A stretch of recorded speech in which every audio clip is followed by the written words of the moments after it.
What are you looking for, Kenya Beach? That says, it's new to me.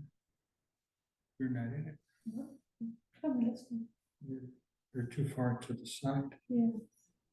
You look relaxed. Hi, online people. We are trying to get the presenters program ready, so just bear with us. I'm good.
Still working on it, almost there.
Okay, unfortunately, I think the online people, you're only gonna have audio.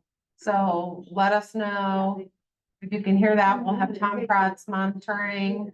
And we'll switch back over to where those present can see. Sorry about that. We've got a Mac trying to hook up to other one and yeah. So, I'm 15 minutes away. okay. So switch back to input. You wanna do what you did before? And then let me know if you can hear the audio on there. And that's where I left it.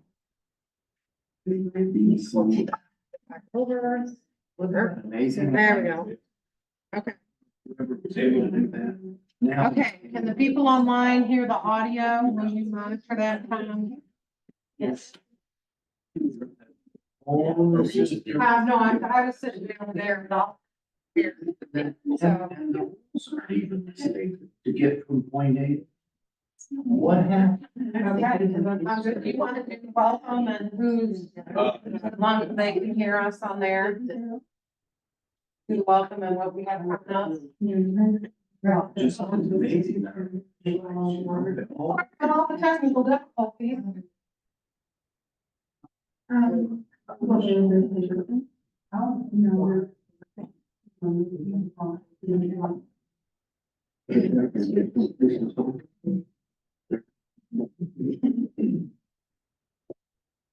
Well, he doesn't have a way to get his fire.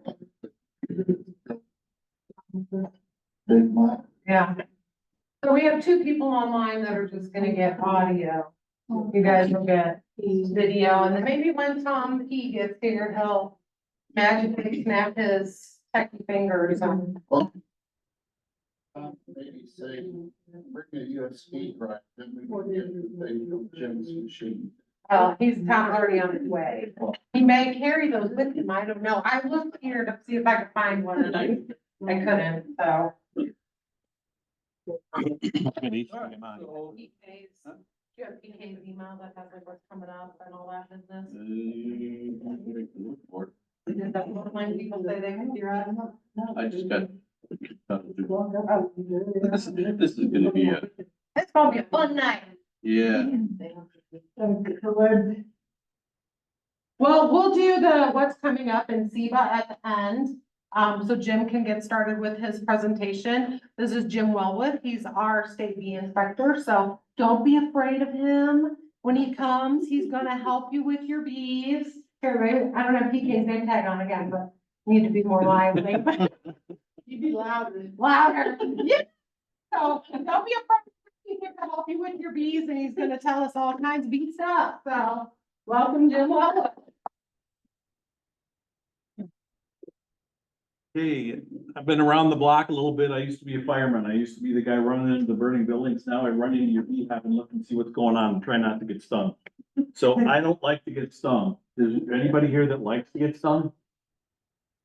Okay, good. We're all on the same team. Been keeping bees since 91, so I've gone through the school of hard knocks a couple times. So what is my job as a bee inspector? Well, we're trying to minimize the spread of disease. So in the 20s, there was a disease and it's still around today called American foul brood. Anybody ever heard of that? Anybody ever had it? Well, that's good. Say again? Just COVID. Just COVID, yeah. I help beekeepers teach and assist, so you'll have my telephone number if you don't have it already, and I'm happy to help you at any time. I'm a seasonal part-time worker. I live out of my car, work out of my car. Then I work the counties in central Illinois. We do regular hive inspections. We have moving permits. Anytime you have a hive and you move it between counties, call me up and I'll take a look at it to make sure it's healthy, and then we can move back and forth across county lines, and that's to minimize disease spread. I got a question for you along that line. Go for it. Someone calls you with a swarm that's the next county over. It's supposed to get you out here to. Okay, that's a good question. Who thinks that you should call me? Who thinks you shouldn't? Shouldn't be able to call you. Okay, so you say should. Who I was thinks- asking. I abstain. You abstain? Well, after the week we've had and what's coming, call it. You would call. Should call, but don't have Should to. Should call. Like everybody should be a registered beekeeper and they're not. Hope everybody here is. I don't have a ticket book. I'm not, that's my job. That's So- told him not be scared of you. Don't be scared, no, I'm here to help, just like you guys. So anytime that you have bees and brood, you should call them. So if you have a swarm, it doesn't have any brood, right? Right, so don't worry. They can put. The scenario would be, I got a phone call last week from a tree trimmer, storm that went through Colfax. He said part of the tree snapped down, there's bees on the ground, there's still a tree that's gotta come down. Would you be interested in taking care of it? Do you have a tree, Good cherry pick? I said, no, but that would lead into. Good thing you're retired if you wanna do that. I said no. You said no. Yeah. Check with this one. But it That's, is across county line. that's a tricky situation. Right. Because like all the comb is fixed into the tree, how am I gonna take the removable comb out and look? Right? So eventually, probably you're gonna cut the combs out and put it into frames, call me up and we can look. Yeah, so that's how that should work. Is that clear? Is there any questions? Yes, If you buy it from Livingston County and live in McLean County, by a hive, if you buy a new, yeah. Mhm. Yes, But it should have been inspected by Livingston County. right. it has been inspected, You don't have to have it inspected then. no. If you're the seller, it's the asset, right? The seller is the one who should have things inspected. That's usually the way it works. Like when Tom's selling stuff, you know, when anybody's selling stuff, they'll call me up and say, hey, I'm ready to sell nukes. Can you come and take a look? Come take a look. So it's important to do, especially on nuke hives. One year, so I got a lot of war stories. One year, we had a guy who brought in, I think it was 600 nukes down to around Decatur area. And this was a commercial beekeeper, and these were old almond bees, and they brought them back here, split them up into nukes and sold them. But what happens when you're in almond pollination? How many beehives do you have in that area where they grow almonds? Millions, okay? So like, if one of them has COVID, if one of them has American foul brood, what's gonna happen? All of them are. Yeah, they're all gonna get it. So what's one of the treatments that you use for American foul brood, for European foul brood? What is it? Petromycin. It's an antibiotic, right? And so what it does is suppresses the symptoms of the disease. And we'll talk about the symptoms a little bit down the road here. It never makes the bacteria go away. So we looked at these boxes and they were all sprinkled with terramycin. Okay, well, everything looked good. We looked at a lot of them because we saw the antibiotic in there. And so then we started getting calls from people, hey, my hive is really starting to look kind of yucky. Can you come take a look? We did, then we found American foul brood. So it's really important to get your nuke hives inspected. And even still, it could be a problem. So I don't usually recommend people buy nuke hives. It could just work much better because you're not transferring diseases. Okay, there's some good questions. Any questions from the question? Yeah.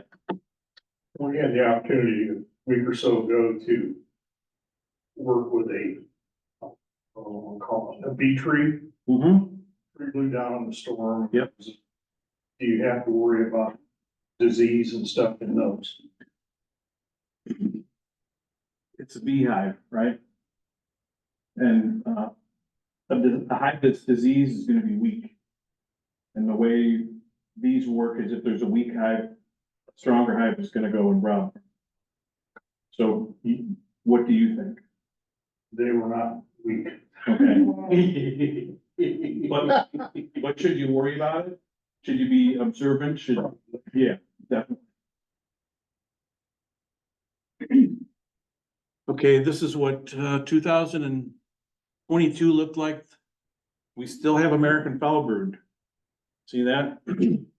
One thing is European foul brood is really, really prevalent, especially south of like Springfield. So everybody who keeps bees should be registered with the state, and it's free. And it gives you the opportunity to be on my list, to come and look and see, but more importantly, if there's an outbreak of American foul brood or European foul brood, I can canvass the area 5 or 6, 10 miles around where you're keeping bees to make sure that the disease hasn't spread to your apiary. We collect GPS location data. Let's see, what do they call it now? Drift watch is called field watch, right? Is everybody signed up for that? Yeah. Field check or Bee check, bee check? it's under field watch. but- Field watch, they keep changing the names. Does everybody know what it is? Who doesn't? Okay, so this is a database assembled, I think Purdue does it. And the people that spray farm chemicals are supposed to consult that, I said supposed to, consult that before they do their spraying.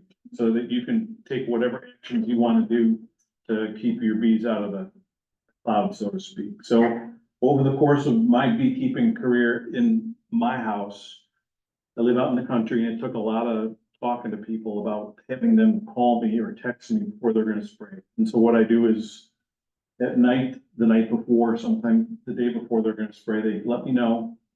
And then last light of the day, I'll lock my bees into their hive. So then they go to sleep, can't fly, and then the next day, they come and spray. And so 24 hours later, I let them out, and whatever they sprayed is gonna be dry. What's gonna happen is you're gonna minimize them flying into the cloud.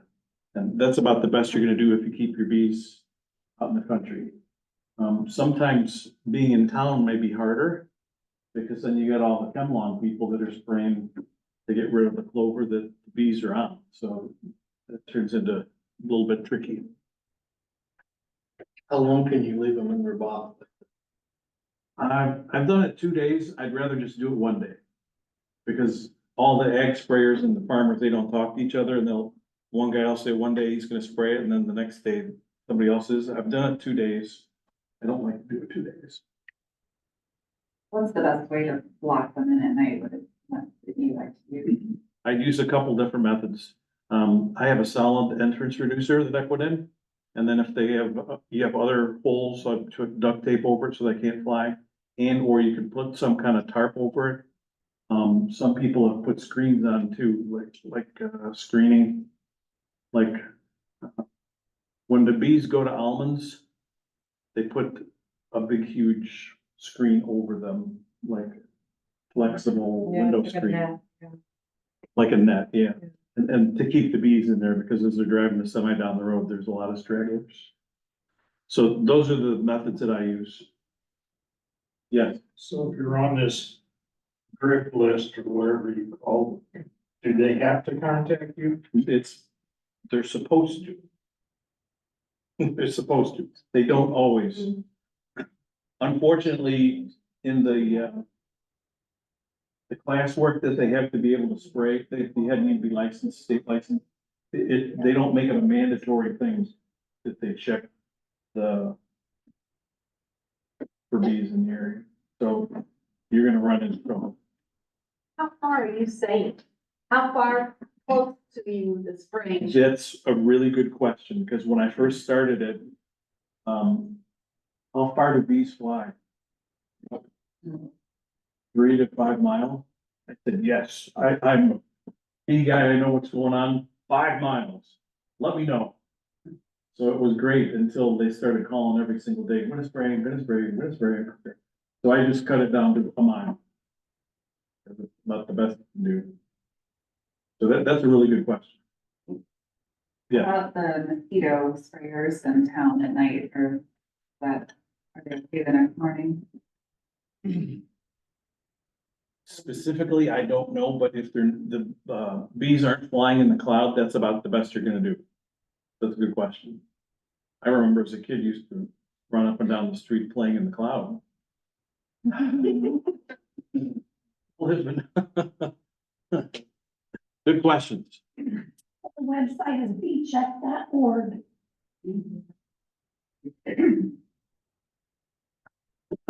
Here's the map. And this is rough because, we got a couple people that quit, a couple people died. So basically, everybody Bloomington area, if you got a question, just give me a call. There's the form I fill out. Beekeepers, they can be any age, love making the honey, fascinated with bees. So in the springtime, it's just absolutely fascinating to sit in front of the hive and watch the purple pollen come in. Anybody ever do that? It's really cool. What flower does it come from? That weed and, It's a weed in the field, yeah. Oh. Henbit, yeah. It's really cool. So nobody likes to get stung, but you're willing to overcome that fear, right? Yes? No? I keep waiting for it. You keep waiting for it? Overcoming the fear. Been fortunate so far this year. So far. Beekeepers are very, very friendly, very, very helpful. So in the long time that I've been doing this, about 13 years, there's only been one guy who was almost crabby, but everybody's pretty nice. Crabby bee, the chief of Chicago.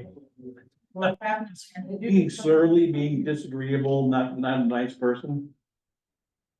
Just one who was almost there. So yeah, it's good.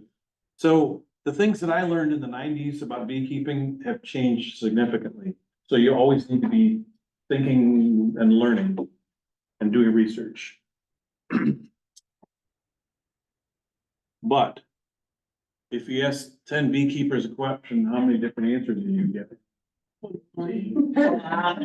Well, what's gonna happen if you start doing internet searches on it? A lot. Hey.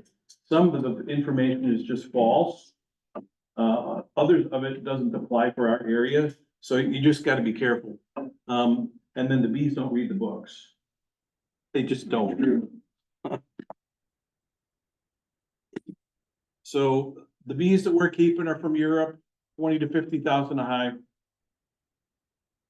They're gonna make 2 times roughly approximately the honey that they need to survive the winter. Smoking the bees calms them and stimulates them to feed, and it also masks the alarms. So does anybody not use a smoker when they're working their bees? Look at them, I don't. No? So like when I go to your house, I'm gonna light a smoker.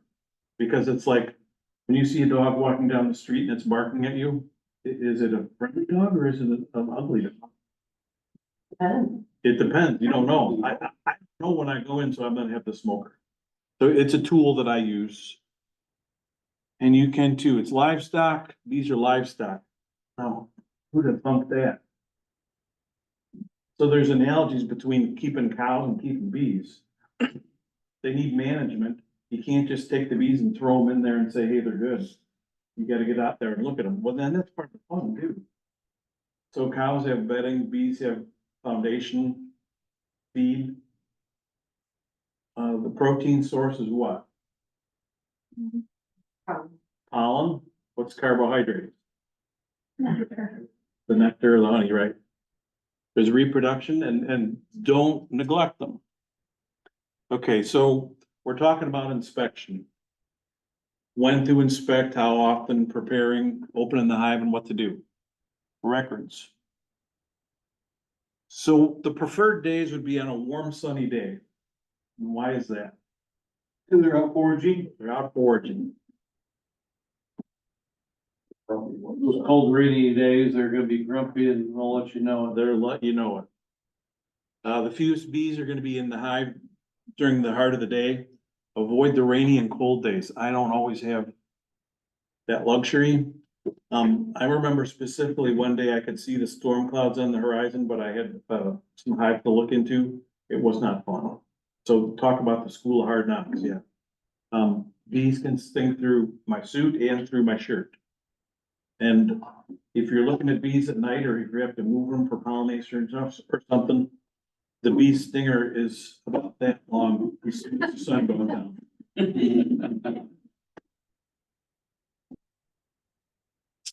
Um, so there's gonna be a nectar dart.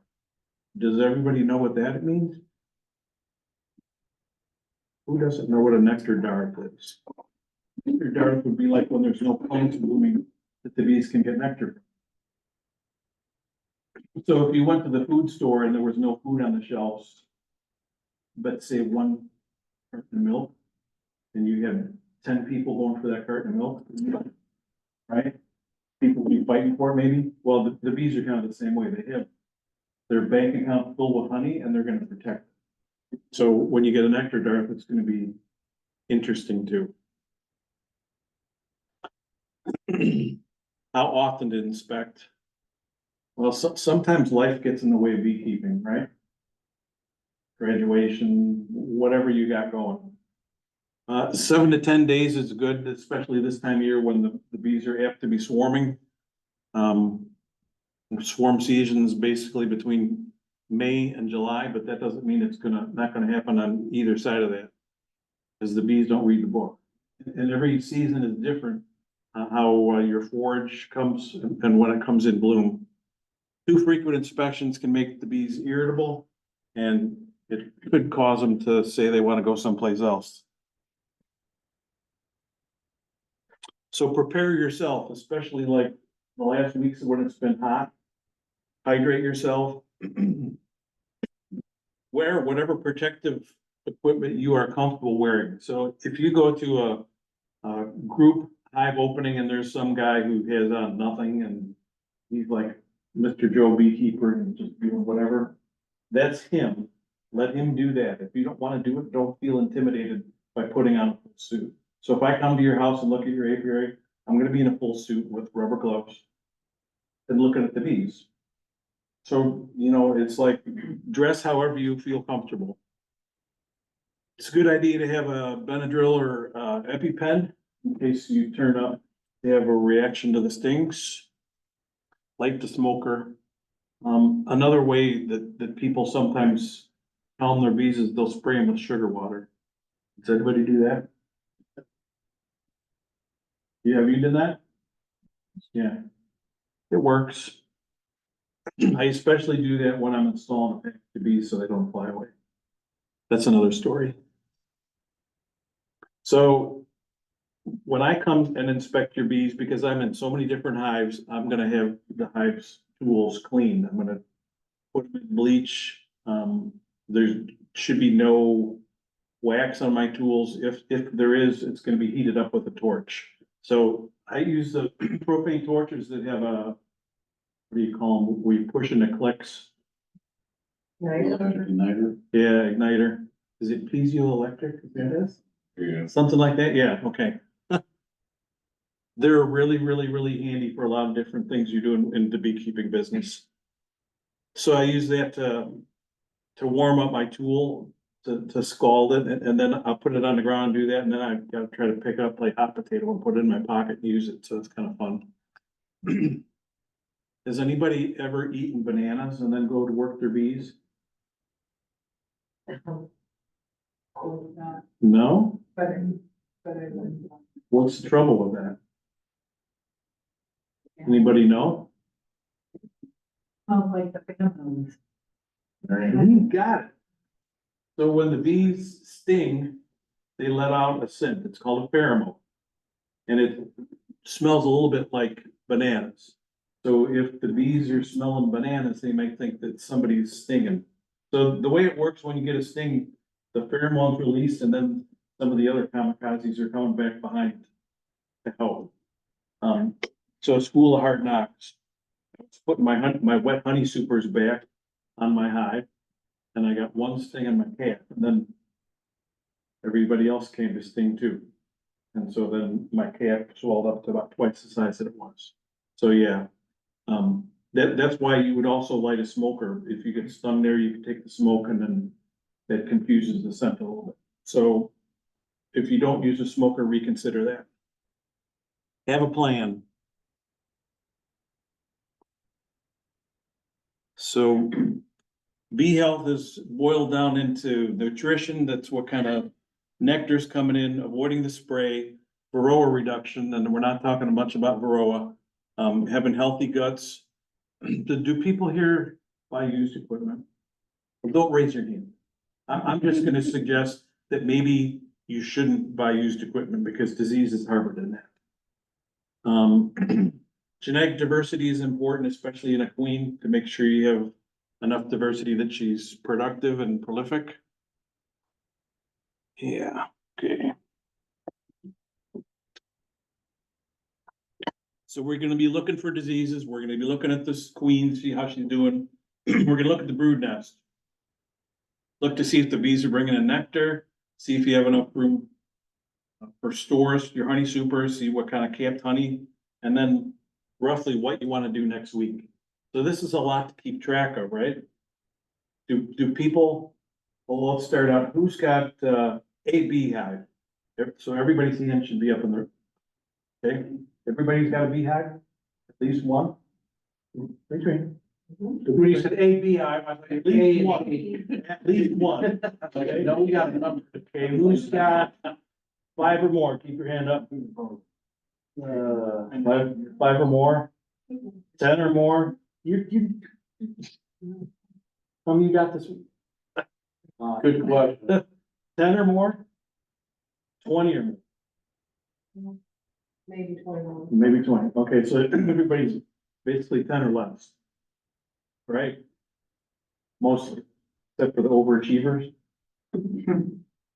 Or the commercial beekeepers of the club. How do you keep track of all this information? It's like, when you have children, maybe it's easier, maybe it's not, to find out what's going on with each children, but like, if you've got 10 kids, how are you gonna keep track of what's going on? What are some ways that people do that? Speak up. Ask the other kids. It's the other kids. She uses her phone. Use the phone, okay. You got a sheet on each, something on each hive? Looking to know. Every time? You got a piece of paper? Each one? What we've seen. That's really good. She let me into a bad beekeeping habit. We use a voice recorder to record what we see.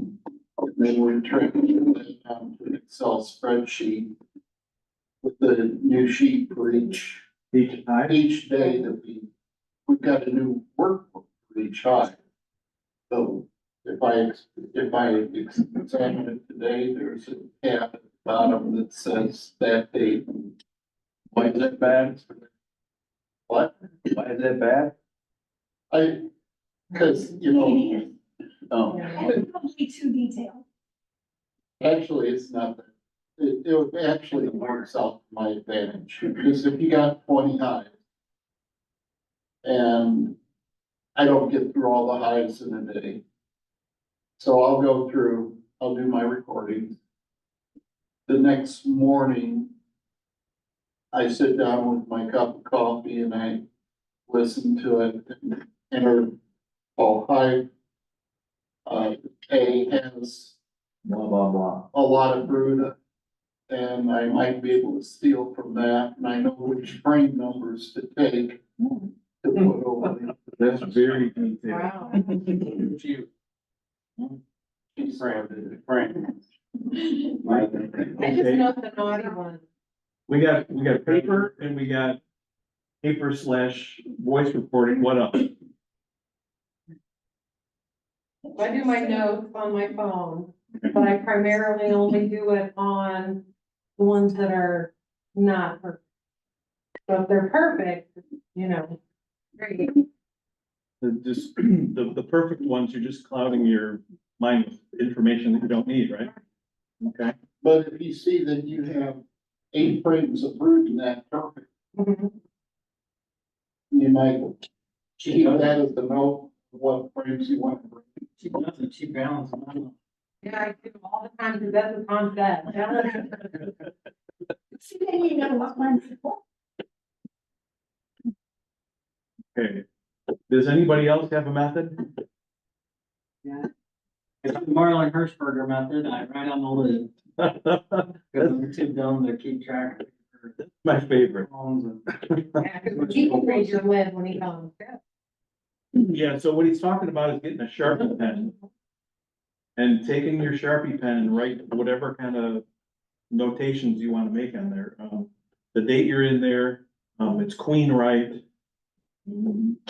As you saw, whatever you wanna keep track of, and it's on the lid. So like if you have the piece of paper, at least it's in a spiral book and it's not gonna blow away, but some people have used loose leaf pieces of paper and you're out there keeping bees and there goes your information. Or use that Sharpie and write on the lid, it's not going away. You just paint over it when you're done, you got a lid filled up. Okay, so that's where I was going next. Well, there's two things, so one, it wears off of most. Or you can paint, if you get painted metal, or if you just have metal, you can put some kind of solvent on there and permanent marker is not permanent. That's.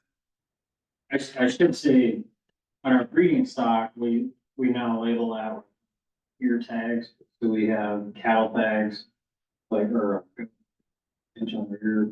So we put a nail on there and it has a number, so that's how we keep track of which queens are in which hives, we know which crop. But.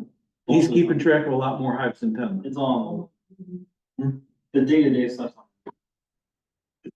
It's important to keep track of what's going on, because if you think you'll remember, if you have gray hair, you're not gonna remember. Well, maybe you do, but I got gray hair, what's left anyway, and I don't remember. Okay, so we're gonna evaluate the conditions, the weather, what's it like out, nectar sources, is there nectar coming in? Is there water available from your hives, by your hives, around your hives? So a lot of times the beekeeper will put water, like, here's the boxes and they'll put it right next door. And bees don't tend to do that. You gotta have it a little bit further away before they find it. It's like torpedoes don't arm before they're so far away. Was that Hunt for Red October movie? Was that it? Definition of farther. Yeah. No, what is the Definition? At least 100 feet.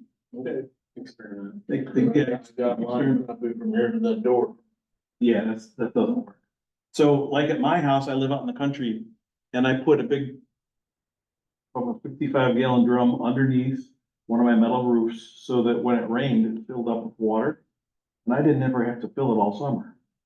And then I just floated some wood in it. So, yeah, It's like 300 ponds, in the yard, 100 yards away. no, that's plenty fine. For a stream, it doesn't take much water. So like, I'm gardening and I got my plants and I got my plant starts, you know, how you water the little things. The bees would be there like a day after I was watering, they're still getting moisture up from the dirt, so it's not a lot. Do they like that because of the minerals from the soil or? I think they're getting the water, aren't they? Yeah, I mean, but Yeah. is that water better than like just? Cause they seem to like that out of the plant. I don't know. I'm not sure. If your neighbor's got a swimming pool, they will. Right. Saltwater.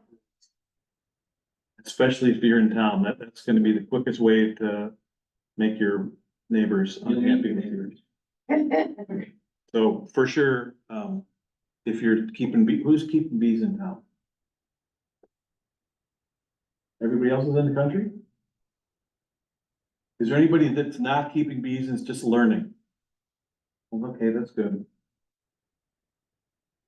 Okay, so evaluate the adult bee population and activity in front of the hive. So a lot of times in commercial operations, there'll be a pallet with 4 hives on it, and rather than look at every hive in 100 hive apiary, I'll walk around the 4 and I'll look for the one that has the least bees flying in and out. Because that's gonna be the one with the, maybe the least amount of bees, and maybe there's some problems. But if you have 1s or 2s or 3s, you should look at all of them. So looking into the hive, see how many are flying in and out. What is bearding? They camp out front. When they're out and hanging out in front of the hive. Especially like when it's 90 degrees, you see them all there, it's like, what's going on? Well, that's the bee air conditioning system is sitting on there. So bearding can also be a precursor to swarming, so the two are somewhat related. And like when you live in the country and you miss covering up your bees when the spray's coming through, you'll see dead bees in front of the hive. So if you don't get into your hives often enough, you might need to use one of these. And anybody ever have that, where life gets in the way and you can't get in there? Or one of those. But there are some people that sell really cool hive tools. And I have several in my car that are the traditional hive tool with the straight and the curved end, and also has a hook on.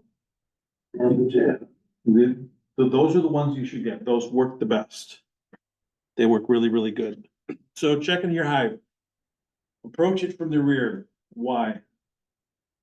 You get out of the path there, yeah, and they're path to flight. In the flight path, right? Give the entrance a puff of smoke. And then wait for a little bit, 30 seconds maybe.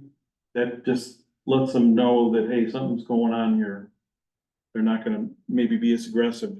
Then I open up the outer cover. Look for hive beetles between the inner cover and outer cover. And if you do, start with your hand-to-hand combat. Squish, squish, squish, because you don't want those things in there. What I do is I'll take my outer cover and I'll put it upside down on the ground and I'll stack everything on there. Because how does honey work with grass on the ground or dirt? Doesn't work. So that's what I do. I don't try to stand them on edge. I just stack everything on the outer cover. Then I open up the inner cover after I've squirted a little bit of smoke down the little oval hole. You should have some bees come up and bounce off your veil. They're checking out like, what's going on here? So like when you're looking at a hive, you need to really pick up on some really, really fine details. And that will be one to pick up on. When you open that inner cover and you're exposing the top frame to the hive, what's going on there? Are the bees just kind of shivering on the top bars? Or are they active? Are they running? What are they doing? And just make note of that. Mentally. Work from the top down and from the inside out. So the reason you work from the outside in is because in the brood box, for sure, the queen's gonna be in the middle. And you don't wanna roll the queen, so you start on the outside and then just slide, take that frame out and then slide the other ones over. So you can look to see what's going on. Okay. So if you're in the brood box, you can kind of tell the strength of the hive by looking in between the frames. So you know where the brood activity is by what bees are down in between the frames. So smoker. There's a lot of different things that you can use for smoker fuel. I've used pine needles, hemp baling twine, burlap, blue jeans, wood sticks. Anybody else got anything? I started using smoker pellets for my. Smoker pellets, Also from your corn stalks. corn stalks, cobs. But you gotta live in the country to get the cobs. All from, it appears everybody's in the country. Yeah. They use hay. Hay, okay, Yeah, it works. they were good. So we talked about the propane torch. Use the propane torch and keep pumping on that thing until you get a good fire spewing out of there. Another trick is you could take some green grass. There should be plenty of that, or leaves or something green. Throw it on top because that'll steam and it won't burn, and that'll help give some cool smoke. So when you're, I was just gonna say, I read something where it said to get the thing started and then put some, whatever, your burlap or whatever, back on top of it. So you don't have hot smoke when you smoke yeah, because you don't wanna be having a blowtorch. So that grass is a little trick. So the other side of this is you lit the smoker, when you were done with it, do something with the burn stuff. Don't throw it in the back of your pickup truck and drive down the road. because you could be burning the back end of the pickup. So invariably, you'll be blowing through your hive and maybe you don't need smoke or you're not using smoke and the smoker will appear to be out. If you take the lid and you pop it off and you start pumping on the bellows again, it should fire back up. So the other side of that is if you got a really hot smoker and it's really puffing away, turn it out of the side and then that'll cool it off too because not as much oxygen is coming out because you got the currents drawing more air through there and then the fire goes in. Okay, so what to look for? After we remove the most outer frames, we're looking for the mood of the bees. So the gentle, nervous, aggressive. We're looking for population, looking for evidence of the queen. So what is gonna be evidence of the queen? Eggs, Eggs, and like brood larva. larva, Seeing her, say again? seeing her, Seeing her, yeah. If you're good, you can see her, yep. Do you have to see her every time you're in a hive? No. Just need to see evidence of her. Look at the brood pattern. Is she laying well? Will be an indication that she's laying well. It's nice and thick. If you have sporadic brood patterns, what are some possibilities that could be going wrong? I got one to tell you about. Honeybound, okay. My Mites is a reason for patchy brood pattern. hygienic behavior, Hygienic behavior. How about European foul brood? How about American foul brood? Both of those can be. Parasitic mite syndrome is a really, really bad mite infestation, would look that way too. Queen problems, if the queen is not young and prolific, she could be running out of gas and you have bad pattern. Look for the queen cells. Queen cells look like a peanut standing up in the hive. And they can be either in the middle of the frame or on the bottom. That could be signs of swarming or maybe you squish the queen or anything's possible. Pests, what other kind of things like to live in our hive? Ants, Earwigs. earwigs, cockroaches. Huh? My, mice, Black bee worms. waxworms. It's good. If you got a hive that has waxworms in it, it's probably not a very strong hive. Probably got other problems. Hives don't generally die from waxworms. It's a result of a hive that can't defend itself. What other kind of pests live in there? beetles, Small hive beetles. Spiders? I've seen some big ones. wow. So if you see 3 or 4 small hive beetles in a hive, is that a problem? No. Not yet. Not yet. If you see a bunch of larvae on a corner of a frame, and you're not sure what it is and it's all sticky and gross, that's probably small hive beetles that have slimed things and that's the problem. So yeah, small hive beetles. The traps work pretty good. If you have a couple small hive beetles, put in a couple traps. If you have a lot of small hive beetles, put in a lot of traps. From a management perspective, if you put hives in the sun, there tends to be less problems with small hive beetles. And diseases, we're looking for things that just don't look right. We already talked about brood pattern and things that don't smell right.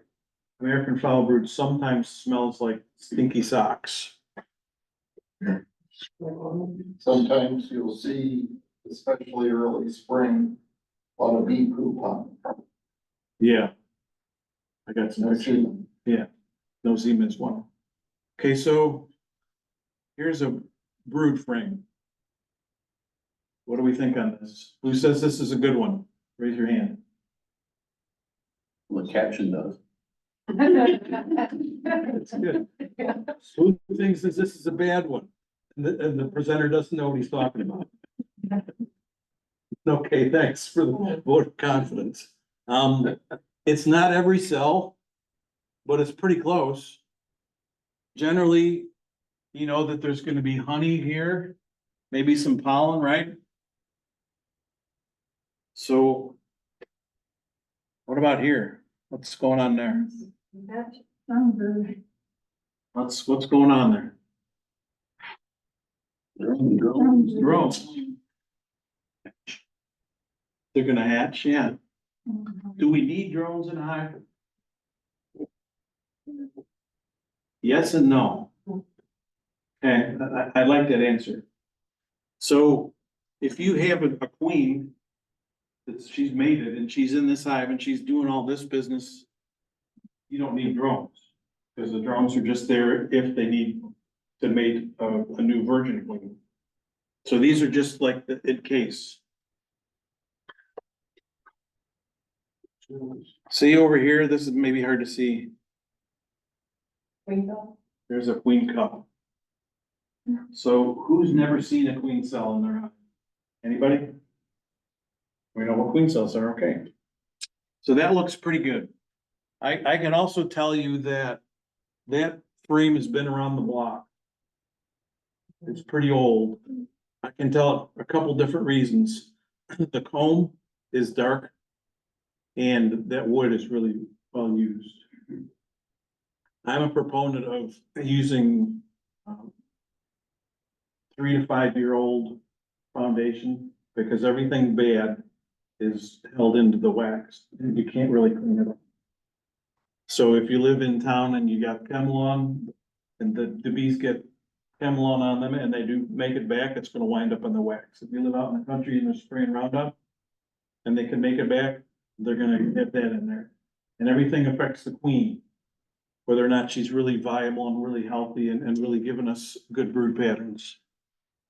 Jim, on those drones, queen lay drone for the community. She may not need it, but maybe other hives in the community. Yeah. To get a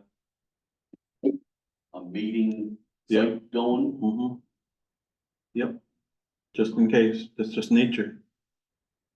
And then won't they kill the drones in the wintertime if they feel there's not enough sufficient food in the hive? No, they kick them out. They kick them out in winter because those are more mouths to feed. They say, see you later. You're expendable. Goodbye.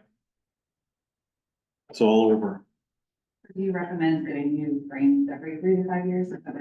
I do, yeah. Do. Mhm. So the people that are the most successful at beekeeping have the cleanest operations.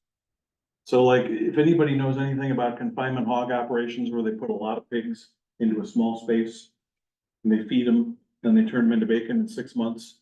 After they ship them out, they go in there and they just clean like crazy with all different kind of chemicals and they clean. Because if there's any kind of disease stuff left, that's gonna be transferred on to the next batch and it's not gonna go as good. So you know that really well. But for those people that don't, people that treat their hives in that like manner are the most successful. Can you talk about, is it just after several years, change out the foundation, if you're using plastic? Well, that depends. Depends if you got time or money. So I've gone through stages where I do both of these things. I have a big turkey burner and I have a big pot. And when I have time, then I put the frames, I take a knife and cut the foundation out. And then take it and put it in my burn pile. And then I'll boil those for a little bit. Sometimes put sodium hydroxide in there to kind of etch it and kill anything that's possibly on there, scrape it, and then put in a new piece of.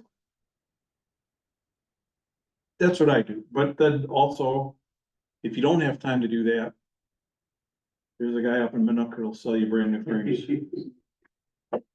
And they're all put together and they're all nice. Yeah, all you gotta do is give them a little bit of money. It works out to Like $259, no, more than that. For 4.25. So it depends if you got time or money. So cleaning out frames is a good wintertime job. But 250 is just for foundation. what do you do, Jim, when it comes to the excessive, pollen in their backfill and there's no space for brood and everything else? Really, really good question. So does everybody understand what's going on? Yeah. Somebody talked about being honey bound. That was you. Okay. Do you use a queen excluder? It's two deeps on there right now, and they were queenless for a while, and the time they were queenless, they're so popular. The time they were queenless, they filled everything up. They bring them out, let them empty them out, let them all empty out the drain, empty them out, and see what will happen. So he gave us a really important fact here. The hive was queenless. So when it's queenless, that means there's no babies to feed. Well, what do the worker bees feed the baby bees? They feed them nectar, but they also feed them pollen. And when the pollen starts to stack up, that happens when they're not feeding it to the babies. So what do you do with those frames? It's like I have these frames. I don't really want to get rid of them. But a lot of times they won't reuse this stuff. They'll prefer the fresh stuff. So it's like they'd rather go to the farmer's market and get good fresh vegetables than go to McDonald's and eat McDonald's, right? So unfortunately, probably the best thing to do is take them out and just put them on the side, and maybe you can use them in the future, but probably you won't. It's sort of one of those, do you have money or do you have time? You can't trade the frames. Or trade the So that brings up an interesting story too. So we're talking about, is everybody using plastic foundation? No. Not used, so, anybody using natural wax foundation? No, Oh, natural wax. natural wax foundation with the wires in it? Yeah. That's what you guys are using? Everybody else is using the plastic. Okay, so I go over to Arthur to inspect bees.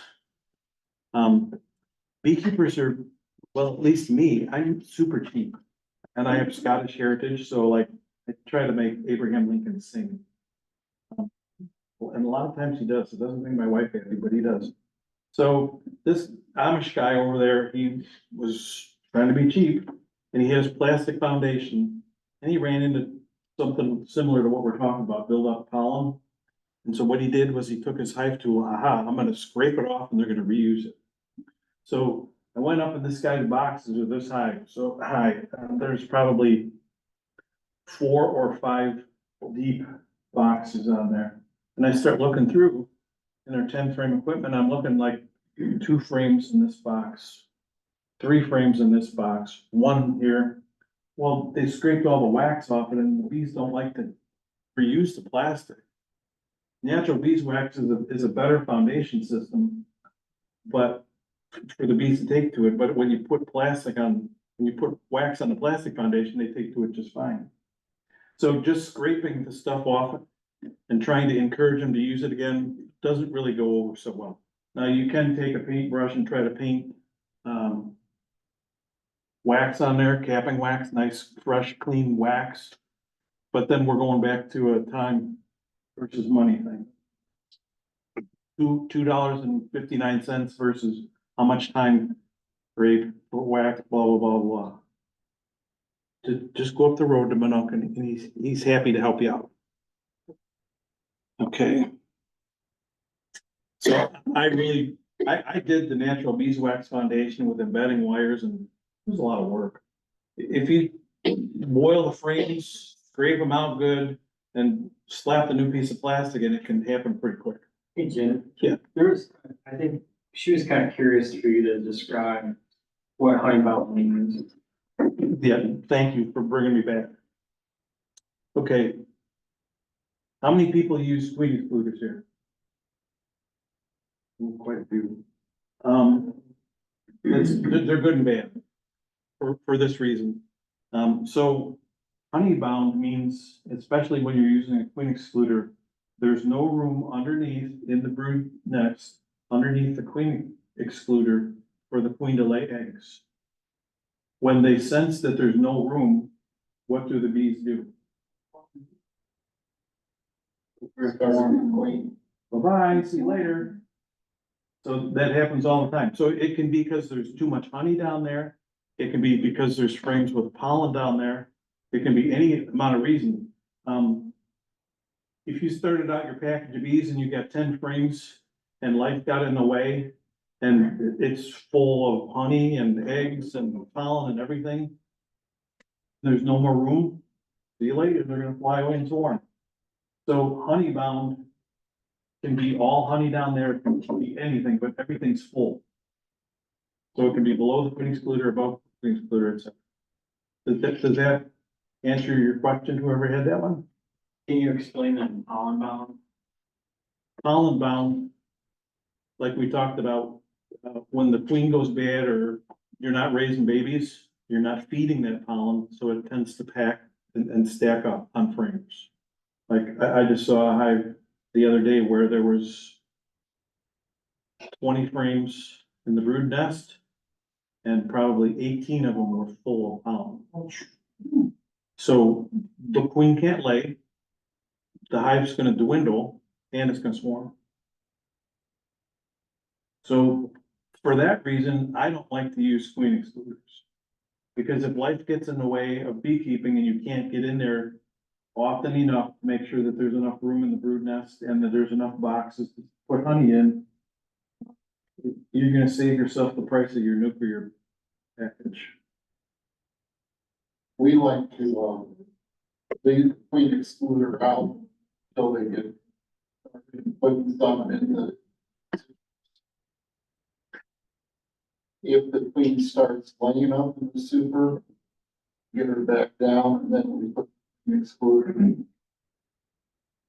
So here's another way to look at queen excluders.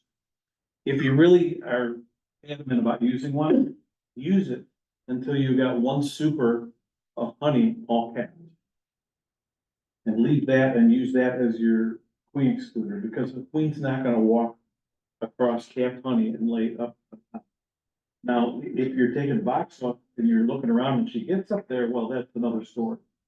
But you can use the capped honey super as a queen excluder. What do you do when the brood box is full? All the frames have got too much, Whatever, and there's no room to start taking one out. you could do that. You could take a frame of honey out if it's capped. If you got frames full of pollen, those would be able to come out. You have to start taking it out. Are you using queen excluders? Yeah. Okay, yeah, they gotta have room, so take them out. Do you have more than one hive? They aren't full yet, but I just wondered when that does happen, what do we do? Take them out and make room. But they're gonna go ahead and swarm on you before you have the chance. Give them something to do. So do you have two hives? Do you have extra hive equipment? Not yet? Okay, so think about this. And that's your deep, you mean? Yeah, if you go down and you get yourself an extra box and you got some of these frames, you can leave them out and maybe attract a swarm. Put some of that used stuff in there. Or Then you'll need more equipment. it's kind of like when you live on a farm and you got cats. Yeah. How many cats do you have on the farm? This week. This week. So, like, how many beehives do you have at your house today? You know, that wildly changes. So it gives you something that you can make a split and do a little bit of experimentation. You don't have to make the wife happy, but like, if you actually bring money into this bee hobby thing, you can sell the new, you know, there's some money to sell a new. I think something important to maybe say there is, the bees don't care if it's deeper or medium. Give them a box, right? Well, So we you got got, yeah, you got that pile of mediums. Yeah, you got a pile of medium. it. So if that deep box is full and you don't have another bee, put a medium on. Okay. we had a chance to get a swarm, we can set it up in a meeting. Absolutely. The bees don't. We were all meeting. You just need to have. You can always flip flop too, so like if they lay up a medium, have that queen excluder, because you can find the queen. Make sure she's below that queen excluder, give that box of brood above it, it'll purge out, and then they'll backfill it all with honey, it's okay. Okay. It's not gonna hurt. All right. So I've bashed queen excluders a lot, but they're a tool to use. So I had a lady, she started feeding her bees 1-to-1 sugar syrup in March. And her hive was like this, and she said, I think there's something wrong here. Okay, let's start looking. So we start looking. First box, oh, 5 queen cells, go down. 10 more queen cells. Oh my, more queen cells. And everything was packed tight. So it's like, and this hive was ferocious. She's like, I don't want to have to deal with these ferocious bees. So that means you gotta find the queen and squish her to bring something nicer.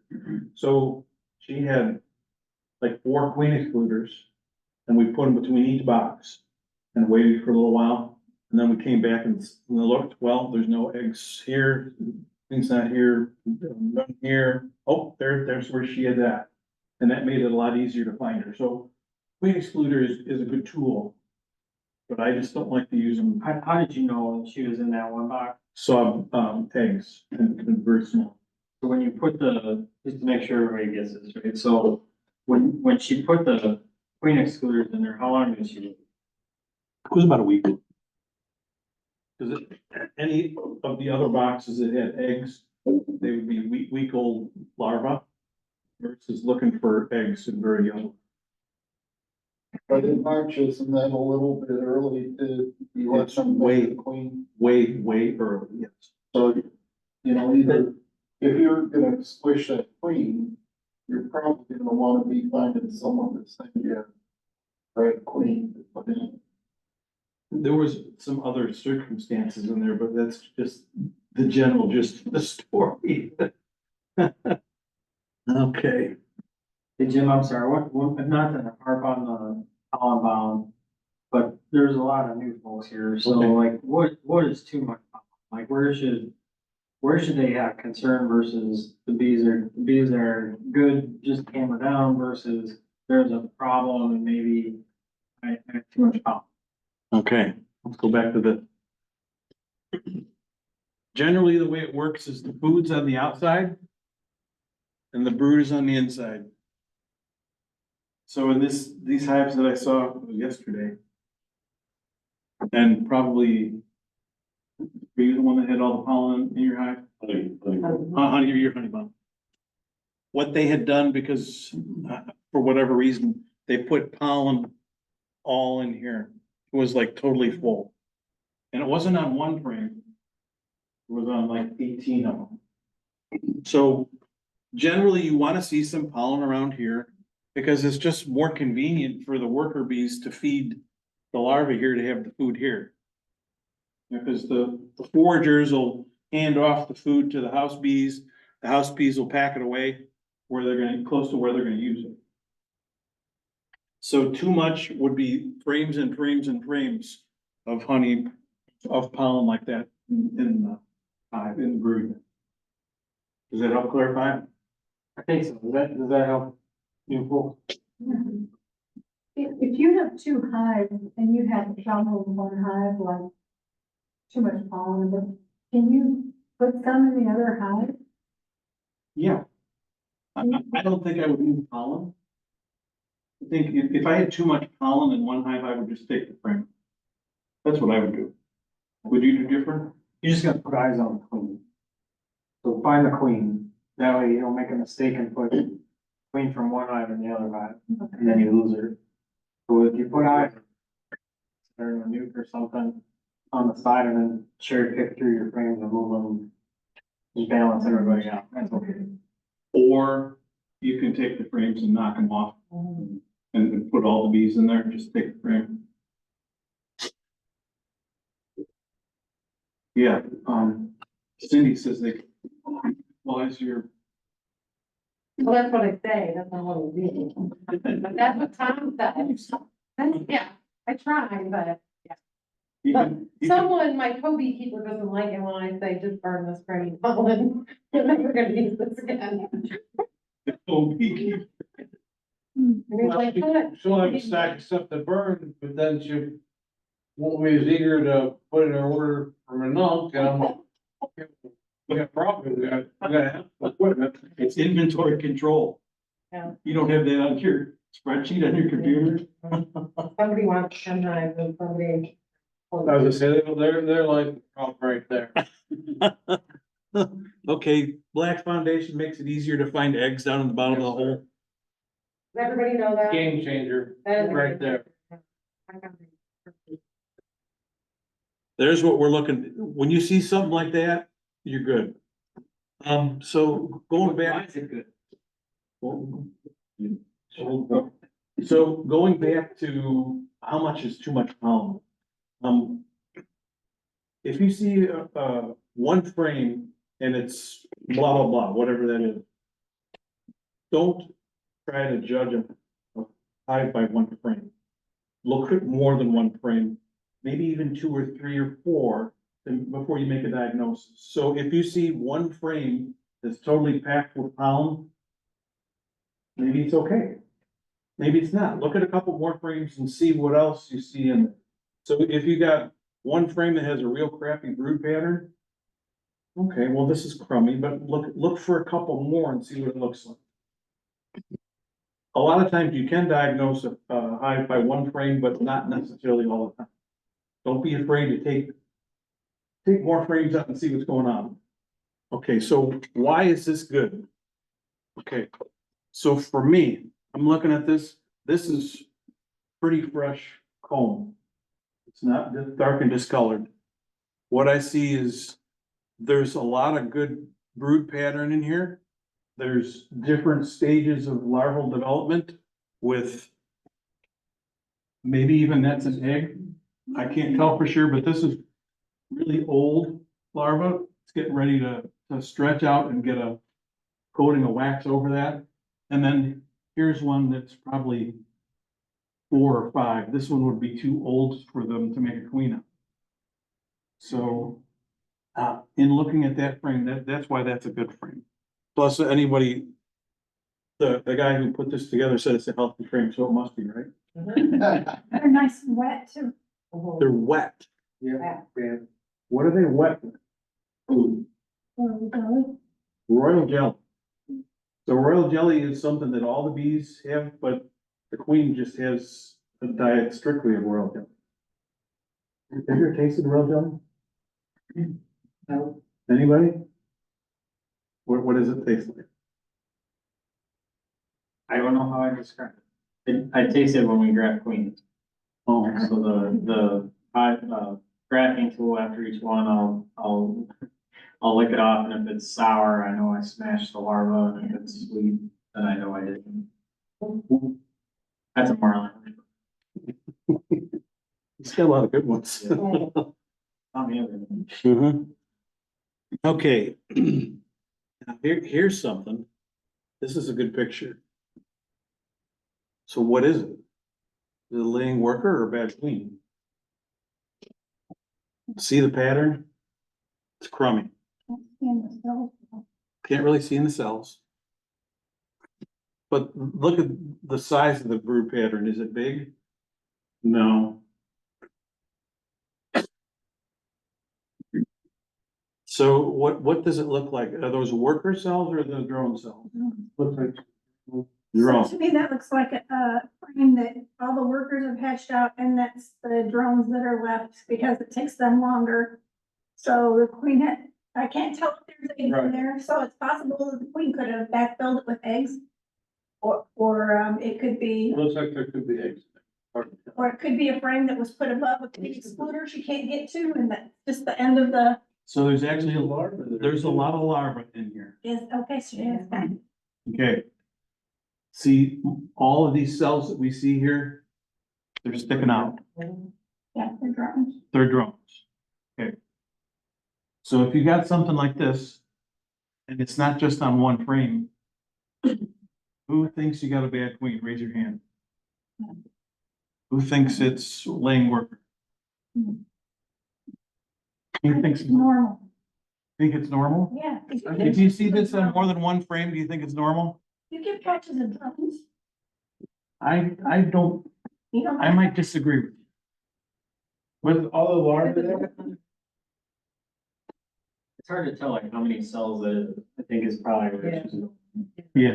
If it's just a little patch. If it's a little patch, it could be one thing, but like I said, you can't diagnose a hive by one frame.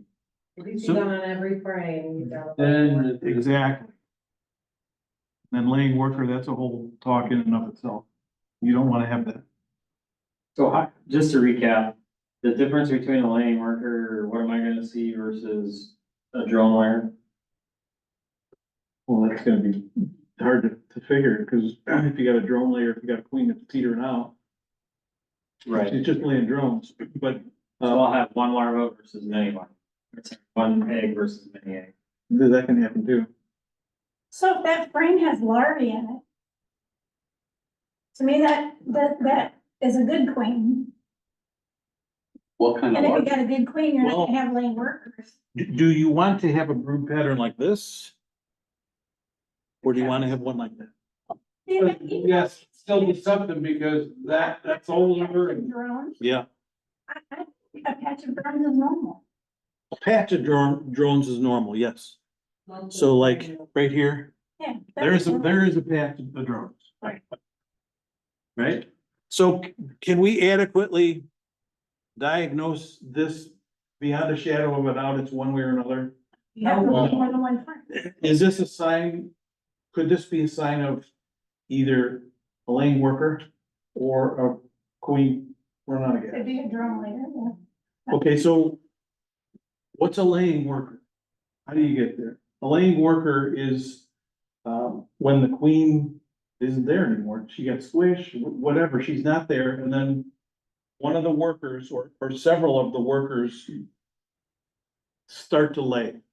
And they don't swell up like a queen does, so it's really hard to distinguish between what a laying worker is and a queen, or not a laying worker and a regular.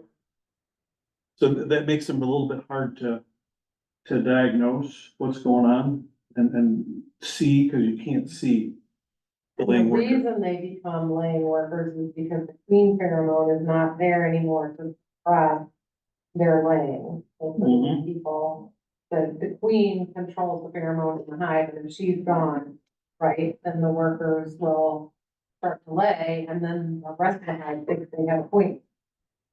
So, yeah, But that's like, but if it's true, they'll have bee pheromones. And I think that's the person too. Should. We've had years when it's really, really cold and the bees weren't moving around, the queens weren't moving around. And one side of the hive was all fine and it was clean, right? And the other side of the hive thought the queen was gone and they started making queens. Is that a better example That looks gnarly. of, that's not laying workers? Well, All it those looks eggs. looks like they're dead. Laying workers, the egg spray or. Multiple eggs. They're multiple. But sometimes when queens All are over. just coming online, they'll do multiple like in a hole too. you said, well, These look dead. not in the bottom. Like 15 to 20 of those Yeah, there's a bunch of eggs And then there. how do they end up with the one drop? draped over. Just, I'd like to see the rest of that. Okay, It was a hive that had gone laying work. okay. so Jim, if folks encounter a laying worker, how do they fix it? What's your recommendation? All those eggs in there. There's a couple different ways you can do this. One way is to take the hive a distance away from the hive stand, shake every single bee off, and then bring them all back. And then what's gonna happen is the laying workers are gonna stay here, they're not gonna be able to come back. There's one way.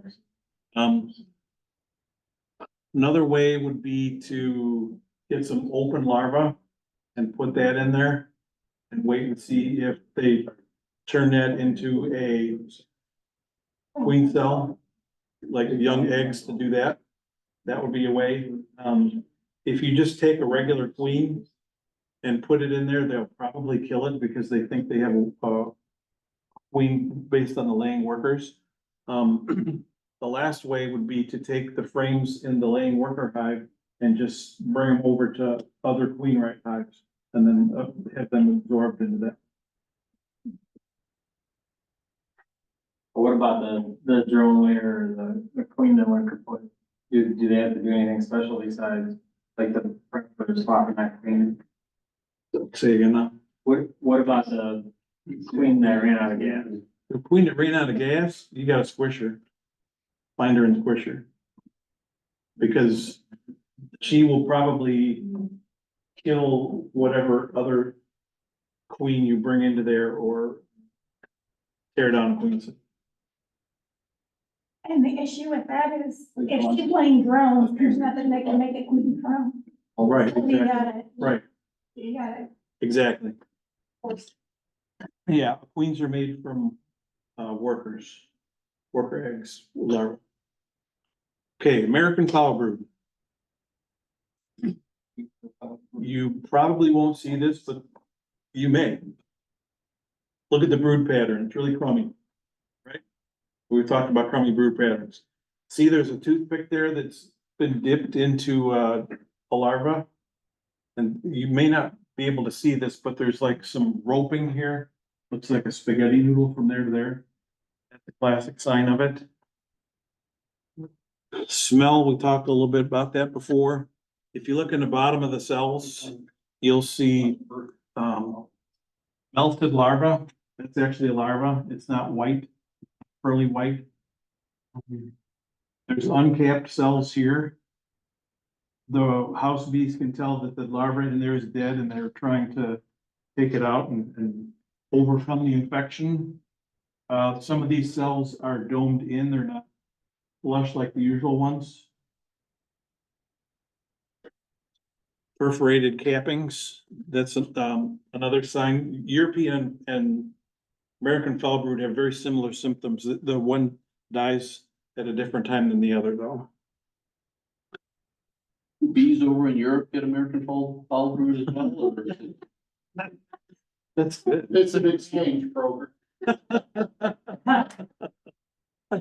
I never heard that one. That's a good one. So again, we're looking at the brood pattern. Something's up, right? It's not wall to wall, every hole. Ooh, if you see something like that, you gotta start thinking what's going on. So if I see something like that, what I'm gonna do is I'm gonna come to your place and like, if you see something like this and you're just not sure, give me a call and I'll put you on the top of the list and I'll come and take a look. So I'll come and I'll have a little Q-tip and I'll find 8 or 10 samples like this. I jam my Q-tip in there, put it in an envelope and mail it to Beltsville, Maryland, and then they culture the samples and see what, if any kind of bacteria. Okay. There's some queen cells. Is that a free service or are they? It's free. It's free. They have run into a situation last year where there was a bee tree that blew down. It was over by Rantoul. And the bees just started to attack people. And they're like, oh, I think I have Africanized bees. And so used to be, we could send them down to Phoenix or Tucson, the bee lab, and they would check the samples for free. Now, if you want to check your bees, you got to send them over to Purdue. I think it's like $150 and they'll do a analysis to find out what it was. And so, A DNA test. yeah. It's pretty quick turnaround time. So in my condition, in my sample, they found out that the bees were German. German bees are very, very prolific and make a lot of honey, but they're really, really grouchy. So How big is German bee? they're dark. Yeah. They're a little bit smaller.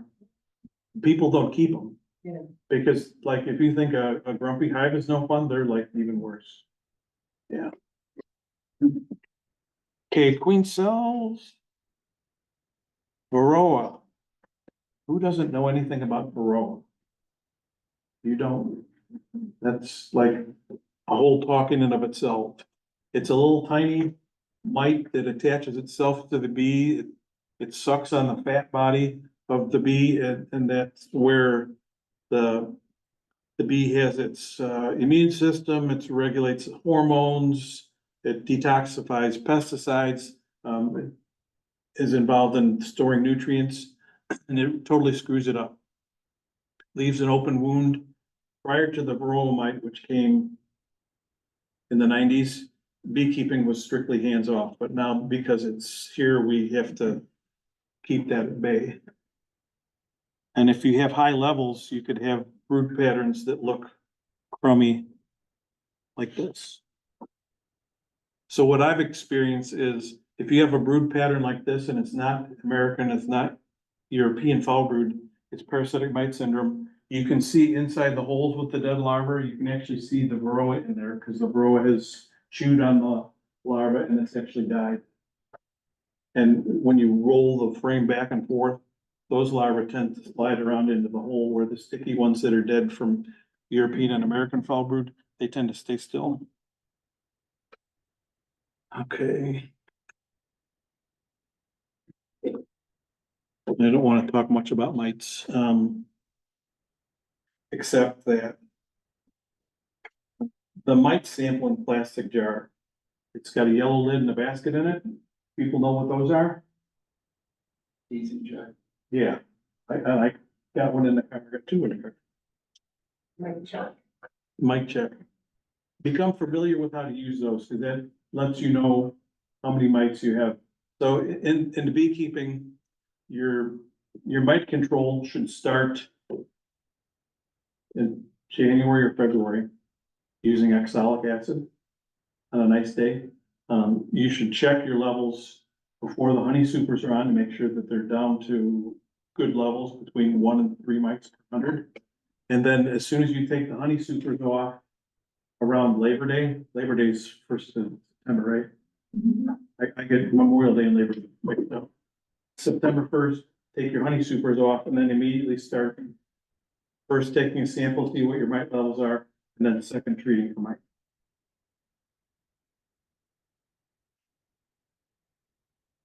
I use a toothpick and I pick through drone brood just to see if there is varroa in there. Because the varroa mamas prefer to make their varroa babies in the drone cells because they know they can make more varroa babies in there. So that's where they start. So if the mite levels greater than 3 per 100 are a problem, in order to pick through them, you're gonna be picking through 100 or so to see 3 mites. So when I pick with the toothpick, I'm just looking to see if there's a varroa there or not. I'm not trying to quantify it. To quantify how many are in there, then I'm gonna take my varroa checker out and take the scoop of bees and check them that way and actually measure. Does that make sense? Well, if you're gonna quantify via the bee check, the jar, what's the point of checking the drone? What is my point in doing Yeah, that? why are you? I'm just looking to see if there's varroa in the hive. I don't think he checks every hive with an easy check. No, I don't. It's like a spot check. Yeah. Okay. And loosely, if I pick open 10 drone larvae and I see varroa on 2 of them, it's probably not a problem. But if I'm picking through drone larvae and I see 10, then I'm gonna say, hey, maybe you should do a mite wash on this to see how bad your mite load is. And so like, I don't know if I said this, but in September, when you take the honey supers off, you need to check before you treat and after you treat. Because if you have a mite level of 23 mites per 100 bees, that's pretty excessive. And just one varroa treatment may not put it down to a good level. So winter survivability relates to what kind of varroa levels you have in your hive. If you have low varroa levels, then your hive is going to be more apt to survive the winter. Okay, so the mistake that people make is they'll do their hive inspection, they'll look for all the disease stuff. And they say to me, well, I've looked for varroa on the bees and I don't see it. Well, when bees have varroa and they're out in the hive, generally the varroa is gonna be on their belly. And so when we're looking at bees, what are we looking at? Their back. So are you gonna visually see them? No. So the only way to know is to either pick through drone cells or do a mite wash to see what's going on. Cause you'll be surprised. How many drone cells did you say you sample? Well, it depends. And maybe Like more than two is probably. it's something like that. If there's more than two, then it requires something to be quantified. So then I'll get the mic checker out and do it that way. But I don't like to take 300 bees from a beekeeper's hive and kill them without them saying, okay. Now, there's a lot of people that would like not have a problem with that, but there are some people that would have a huge problem. And I don't want to be getting in people's way of doing that. You keep your bees however you want to keep them. And I'll, if you say, okay, I'll do it. So we talked about record keeping. Read and study. You all are here, so you're studying. Don't buy used woodenware. I've seen too many times where people buy used equipment and it turns out bad. There was a guy over in Fulton County, an old guy who's probably 75. In his younger years, he kept bees. He was also a farmer. So farmers don't like to get rid of things and they don't like to waste money. So he was like the perfect beekeeper. So in his younger years, he kept bees, he kept quite a bit of bees. And then one time he decided I'm too old to keep bees. And what did he do? He didn't burn it, but he put it in a corn crib. So the stuff sat there and sat there and sat there for 20 years. And so finally he had a grandson come up and say, hey, I'm gonna keep bees. Okay, grandpa gets out all the stuff and they start putting the hives together and they got like 10 or 20 of them. And I generally, when I'm looking at people's bees, I just go, because if I call you from a current telephone number, are you gonna answer your phone? No. No. Most people don't, so that, I just show up. So I showed up at this guy's place, I said, hi, I'm the bee inspector, I came to look at your bees today, and he says, oh, I'm so glad you're here. I've got something going on here, and I don't know what it is. So I get 10 feet away from the hive, I can smell something not right. Put it up, and I see one of those crummy brood patterns, and I put my toothpick in there and it's ropey. Okay, I was pretty sure that there was American foulbrood, I did the samples. And when I run into something like that, after I'm done with the bad hive, I'll take my hive tool, I'll put that someplace, and then I'll just like totally sterilize and start over with another suit, because I have another suit, another stuff so that I'm not transferring disease from one thing to the other. Send it sample to Beltsville. Sure enough, it was American foulbrood. And it sat there for 20 years unused, and that bacteria was still viable enough that it wiped out several of us. So that's why I don't like to use used equipment. Start over with something that's clean, something that you know doesn't have anything wrong with it. Resources. The bee supply catalogs have a lot of good resources.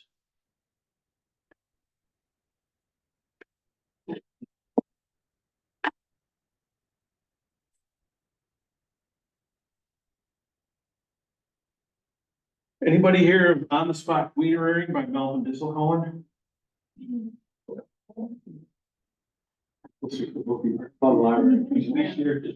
Yeah, this is a really, really good resource. So it talks about how to make queens. And so like people that are just starting out, maybe you want to do this, maybe you don't, but what I really like is how he manages his hives and the things that he does. I like his management stuff. This is available online. And we have it in our club library, you can check out.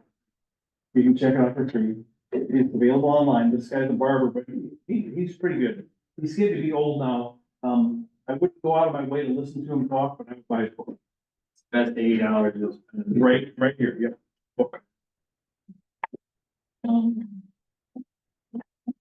We said, do a state ISBA fall convention.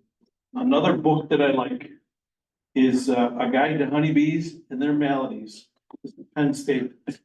So I got this a long time ago. Maybe $15 for it, I don't remember. But I think there's an online version. Pictures, like when I learned to read, it was Sally, Dick, and Jane. And then when they took the pictures away, I was trying to, never really figured out how to read it. So, take pictures. I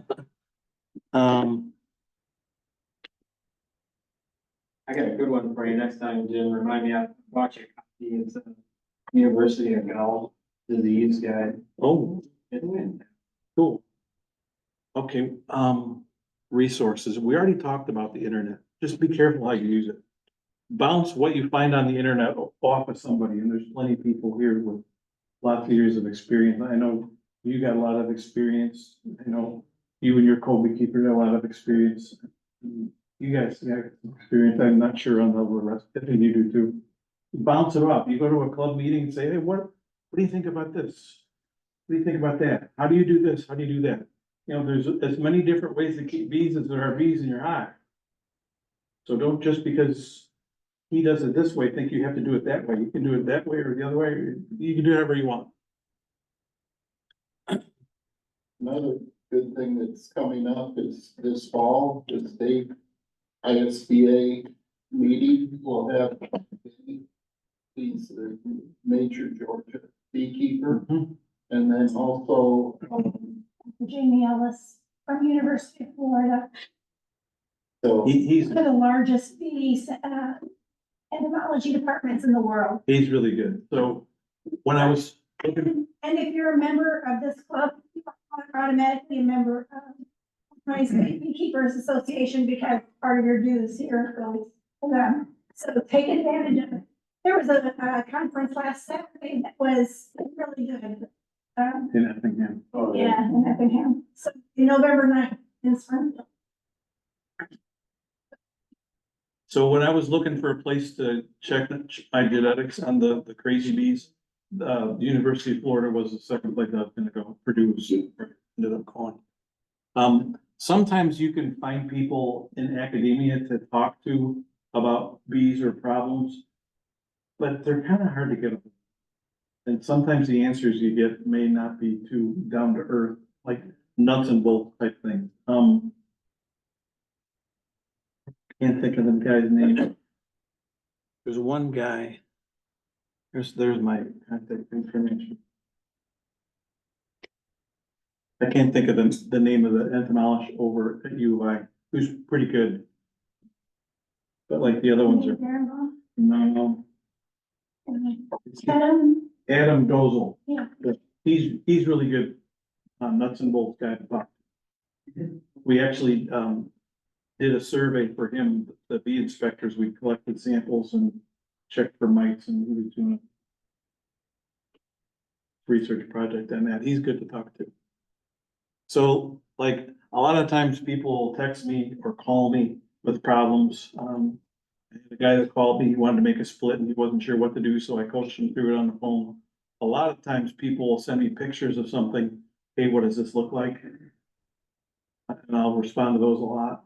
Sometimes that's enough, or sometimes I just have to go. So I have a stack of printed papers, both sides like this, of people that I'm supposed to get to in a year, and I don't get to them. So if you got a problem, give me a call and I'll put you to the top of the list.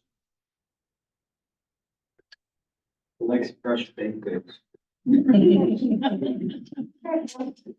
went there, Vera, Casa Vera. Vera Cruz. Oh, Vera Cruz. Yeah. So what did I miss in looking through it? Do you have any questions? Yes. I just have one, okay, so you said fountain brood smells like smelly science, Sometimes. and then. Golden. Yes. So how did the two smell different, or would you? you never trust one thing. So just because it stinks, you wanna go look for those other things, you wanna look for the roping. and- Gotcha. Like you're never trusting, like Jim said, you never trust one frame, you never trust one sign. And your goldenrod's gonna be at the top up in your honeysuckers anyway. Only- So, and usually in September, they're gonna cap it and It doesn't smell like goldenrod, it smells like, it smells like rotten, goldenrod just, rotten egg. you'll just, I can smoke one in my drive. If we had some hive components here, and I don't see, if you smelled some wax, how would it smell to you? Good, sweet, not sour? If you took a comb that had American Bulgur, just by smell, and put your nose there, it's probably, but like Tom was saying, like I said already, it's gonna look like this. If you got goldenrod, I didn't have that. no, The goldenrod, just. if you got goldenrod, you're gonna have good looking patterns, but it's just gonna be stinky. And then you'll also know, like, one of the things I talked about in the beginning, looking at the forage, what's blooming right now. Like right now, we got clover starting to dry up. It's coming to the end, but we don't see any goldenrod. When the goldenrod's in bloom, you know it, because you can see it everywhere. So it's just being aware of your surroundings and what's going on. So, yeah. I think one thing that Jim probably didn't, or maybe he did lead off with, I don't know. Is the first thing he does when he looks, cause I've watched him many times, he comes out and goes through all my nukes before I smell in the spring, and we see each other a fair bit, so the first thing Jim will do after the chit chat and the smoker and all this and that, is he'll walk to the hive and look at it before he touches anything, before he smokes anything, he'll look at the hive. And I think that's important right there, is that he's looking for a lot of things. He's looking for activity, but like he's also looking for pollen that's coming in. He's looking for behavior. He's looking for if there are yard darts at him, all those kinds of things, because then he knows what he's going into when he opens that hive. So like when it's goldenrod, you'll see that orange pollen all over those bees, whether it's in their pollen sacs. It'll be all over the front of the entrance on the hive. It's smeared on everything. This hive is gonna be lethargic. You're not gonna see too many bees going in and out. So there was a bee inspector, his name was Danny Wright, he died 2 or 3 years ago. And he used to say that a beehive should look like an airport. Going in, going out, going in, going out. So it's taking your senses and looking at even the very teeny tiny details of, like Tom said, is there yellow pollen? Is there henbit pollen? What's going on? So it's being that in tune, like when you pop the inner cover, are the bees coming and bouncing off your veil? They can be either super aggressive, they can be right, or they can be lethargic. If they're lethargic, that could mean that they have one of the Parell's viruses, which would be symptoms of real high rural levels. So it's taking those teeny tiny details and being able to discern what's going on by looking at frames and everything else. So we talked a little bit about nosema, just very little bit. When there's stains of brown in front of the hive, that's a diarrhea that the bees get that causes them to be like, have diarrhea symptoms like we do. We don't really want to do much. And there's 2 different kinds of it. So, thank you. If you get that brown on the front of your hive from that, like in the winter time or something like that, but can you paint over it? You should clean it off because it's gonna be infectious, yeah. Yeah. Like going back to clean beehives work better than dirty ones. And if you got frames, a lot of time, the top bars will be stained with that stuff too. So those frames, some people, like, especially when you're starting out, you're like, okay, I got 10 frames, 1, 2, 3, 4. Cause you're trying to do everything right, but like, if number 3 gets nosema on it, number 3 is going into the run. It's expendable. Don't think of it as forever. Just like your queen. She's the queen, she's got a purpose, she's got a time where she's productive, and then she's done. 1 to 1 to 2 years, maybe 3, more likely 1 to 2. Thanks for the question. Anybody else? Yes. Which of the fund resource grant would you say was really good?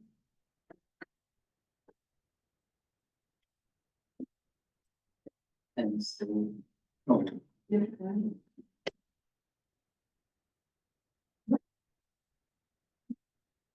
Okay, what else? What did I miss? Somebody have a question? Yes. Picture. Pictures are good. You can only buy that on one MD split it. Oh, yeah. What is that? Okay.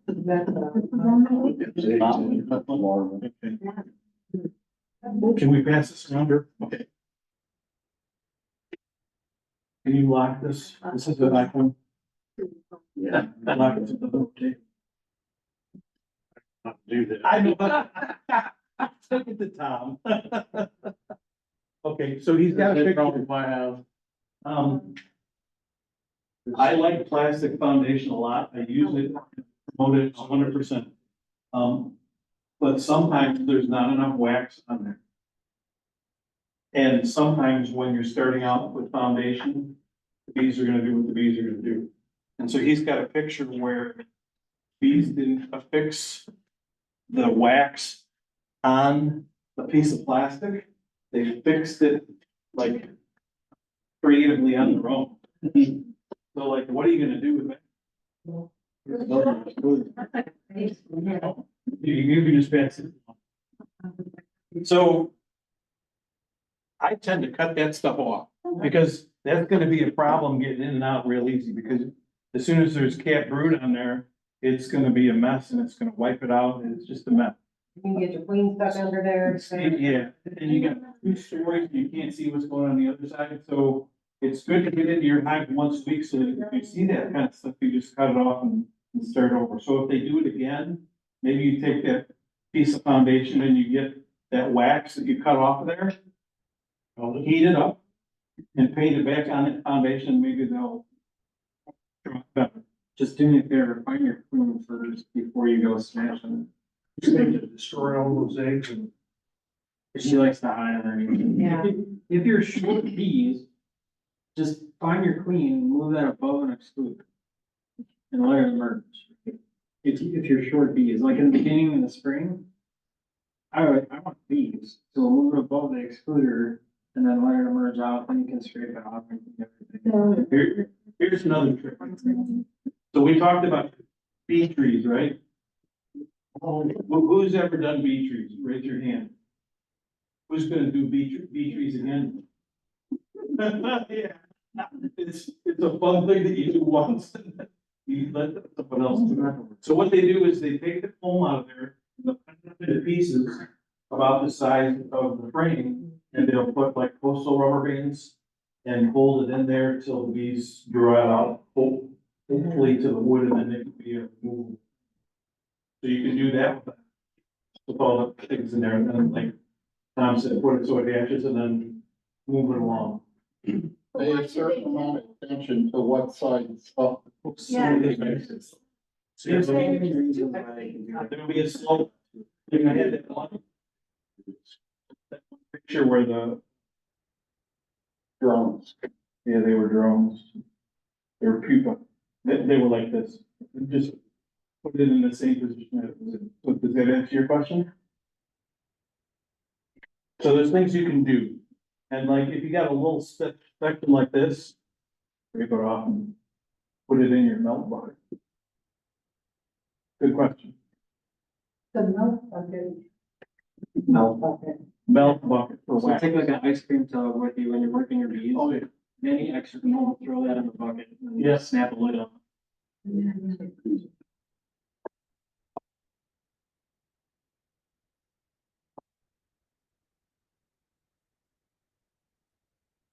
And then PK sends out the email which has all the upcoming stuff, where the next season will be, what next month will be.